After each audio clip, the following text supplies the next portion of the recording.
I've got an internet crush. Hey guys, welcome or welcome back. I'm Arlette. So today we're doing a bit of a different video. We're going to be doing a bake with me. We're going to be baking a gluten-free caramel slice, which I'm really excited about because I actually haven't made caramel slice in years. I actually haven't even made it gluten-free, I don't think, before, but I made it so many times when I was younger, and the only difference from making a normal caramel slice to a gluten-free one is just we're going to be changing the flours to gluten-free ones instead of normal ones, but that's the only difference, so it's still going to taste absolutely amazing, which I'm really excited about because, like I said, I haven't had it in a while. So yeah, the recipe I'm using is from like an old primary school recipe book. So for the base we will need plain flour, self-raising flour, coconut, packed brown sugar and melted butter. So let's get them out now. If you're wondering what gluten-free flours I'm using, it's the I'm Free from Coles brand. Any self-raising flour and plain flour would work, so whatever you prefer, use that. Let's get out a bowl. If you guys thought that I would have already read the recipe and organized everything, you're wrong because I'm doing this as we go. Okay, so I'm just gonna cut up some butter and weigh it and put it in a cup and then put it in the microwave to melt it because we need 100 grams of melted butter. So now that the butter is all melted, I've got a sift over the bowl and I'm gonna sift half a cup of the plain flour and half a cup of the self-raising flour. Okay, that's half a cup of plain flour and then half a cup of self-raising flour. Okay. And I just got that like everywhere. Flour's all sifted. Next I'm going in with half a cup of shredded coconut. It's going everywhere, but anyways. Next I'm gonna go in with 1/3 of a packed cup of brown sugar. If you don't know what that means, that just means like the brown sugar really pressed into the cup. So then it basically falls out like that. I've just been pushing everything over there and I'm like, I'll deal with that later. I'm just gonna mix the dry ingredients all together. And now I'm gonna add in the 100 grams of melted butter. And we're gonna just stir that all together. Also, I forgot to turn on the oven. Just turn it on to 180 Celsius, or if it's a fan-forced oven, 160 Celsius. Now that this is all stirred and the oven is actually on, I've gotten out a pan. They say to use a 19 by 29 centimeter pan. I'm just using a square pan. Whatever you have. They always say in the recipes that like, use this pan. I never measure, I just go, yeah, this pan looks good enough, so I put it in there. I've just cut off some baking paper because I grew up in a family that we always use baking paper. We never really don't use baking paper. We don't put like it straight into the pan. I've just kind of been brought up that way, but you can either use baking paper or not, your preference, and spray the pan of course with non-stick stuff. But like I said, I've been brought up in a family that we always use baking paper, so that's what I'm doing. I saw this hack somewhere where that if you crunch up the baking paper, not too harshly of course, but if you crunch it up, it like stays the shape of the pan better. I've done it a couple of times and it seems to have worked. Yeah, it works a lot better and it doesn't stick out as much. Now that it's all in the pan, is that what it's called? Tin.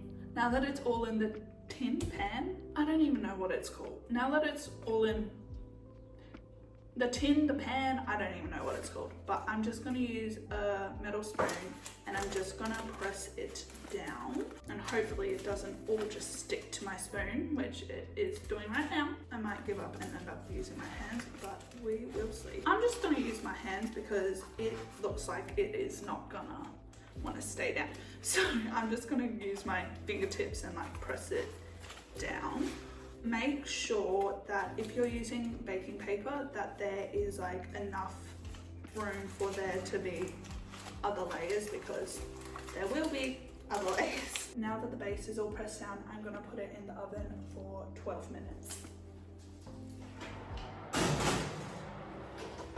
with that cooking in the oven, I want to do other stuff. Probably gonna go read if I'm being honest.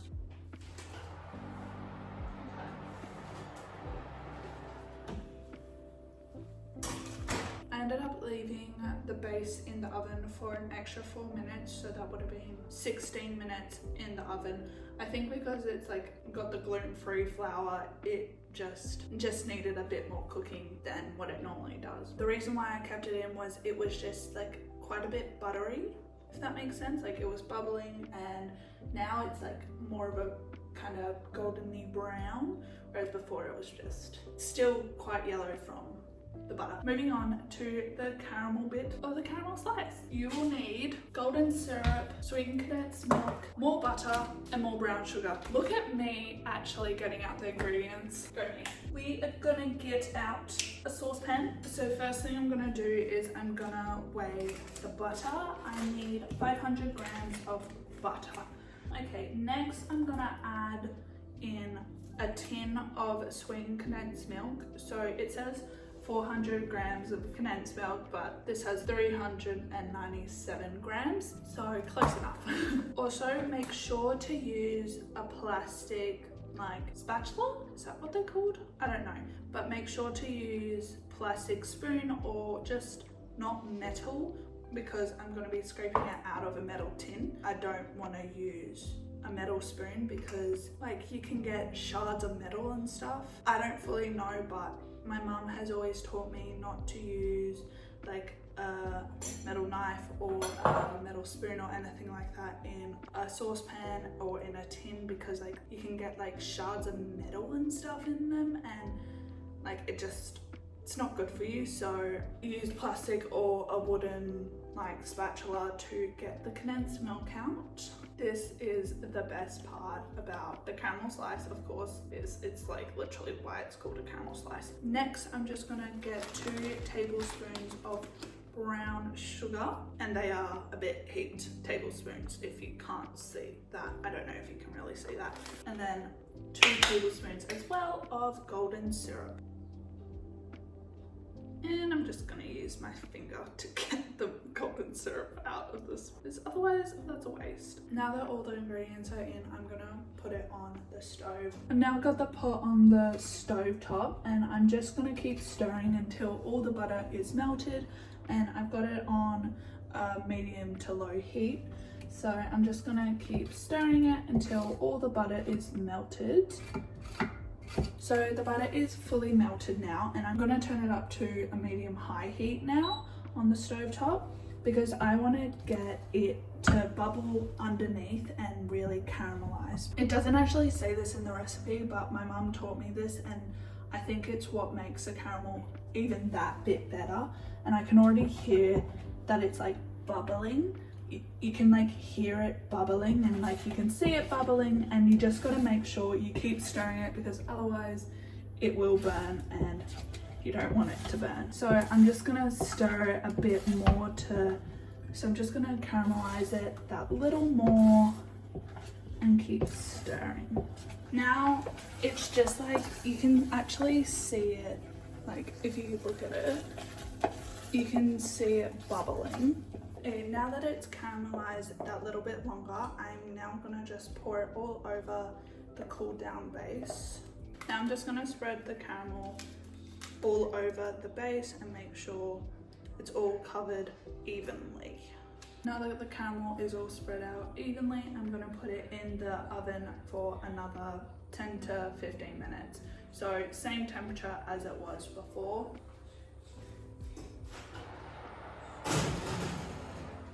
I'm gonna set the timer for 10 minutes, come and check it, and if I think it needs longer, then I'll put it on for a little longer. Oh, that looks so good. I think I ended up having it in there for about 18 minutes. Make sure that the caramel is like this brown, so it like turns browner. On camera it doesn't look like how it does in person, but this color and that color were like what the whole thing was like, but even lighter than that. You want it to be like, as you can see, bubbly and quite a brown to make it that even more caramelized and just that little bit better. So I did the 10 minutes, but then that wasn't long enough. I just left it in there for a couple more minutes so then it would brown and caramelize that little bit more to make it heavenly. And it's still actually bubbling because it's still quite warm. Now that it's out of the oven and it's how I want it to be, I'm gonna let it cool for quite a bit before I put the chocolate on top. It's been like half an hour and it's mostly cooled. So I'm gonna melt the chocolate. This is a 360 gram block of chocolate. I'm just gonna use it all because why not? So I've just got this jug. I don't even know what this would be called. Jug? Yeah, I guess. Okay, so I've just broken them up all into the cubes and I'm gonna put it in the microwave for a minute, but I'm gonna keep an eye on it. I'm so excited for this. This is gonna be so good. So it's not fully melted, so I'm gonna put it in for 30 seconds. I only put it in first for a minute because I know it won't burn, but after the first time, I only put it in for 30 seconds or less. Otherwise, I might burn the chocolate, and I've definitely burned chocolate in the microwave before, so. The chocolate is fully melted in a minute and 30, but make sure to take it out after a minute because otherwise it will burn if you're doing it in the microwave. Otherwise, if you're doing it on the stovetop, do that. But my family, we've always melted chocolate in the microwave, so haven't really done it over the stove. Now I'm just gonna literally just pour all the chocolate, oh, looks like heaven, over the rest of the caramel slice. Normally I just use a small block, which is like 180 grams of chocolate, but I bought a big block and I was like, I may as well just use the whole thing. So that's what I did. So this is definitely gonna have more chocolate than I normally do, but who doesn't want more chocolate, you know? Now I'm just gonna spread the chocolate out so it evenly covers the whole rest of the caramel slice, so it's evenly spread out. This is a thick slab of chocolate. Now that the chocolate is all evenly spread, I'm gonna put it in the fridge so then the chocolate will set. I'll probably leave it in the fridge for half an hour or an hour or something. In the recipe book, they say stand at room temperature until set, but I am too impatient for that and that takes too long. So I put it in the fridge to make it set faster, and also half the time it's only in there for like half an hour before I'm cutting the first slice, and then there's chocolate going everywhere and I'm like, oops! But I'm like, I've made it so that I want to have it, but we're gonna at least let it fully set this time. My hair looks crazy because I've been literally laying in bed reading. It's been great. It's been like an hour and a half, so the chocolate is all set on the caramel slice now. I'm so excited. I'm gonna cut it up. My dad's doing something in the shed. That's also the best part of using baking paper. I can take it out of the tin. I don't really care if the chocolate breaks. Some people like put like the knife in hot water. If you don't want it to break, I'm pretty sure if you put this in hot water or run it under hot water, it doesn't break the chocolate. But I don't really care. I'm just really excited. Okay, I'm just gonna cut a bit to have first, and then I'll cut the rest. Look how good that looks. That looks like absolute heaven.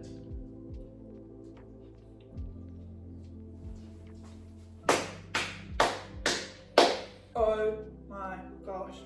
You can't even tell that the base is gluten-free because like there's got the coconut bits in it, so you taste that over everything else. I didn't forget, but like I also did forget how good this caramel slice was, and oh, I'm so happy I made it. I'm gonna cut this up into small little pieces because if I don't cut it up into small pieces, everyone's gonna take multiple big pieces instead of multiple little pieces, if that makes sense. Anyways, thank you guys so much for watching. I really appreciate it and I hope you enjoyed.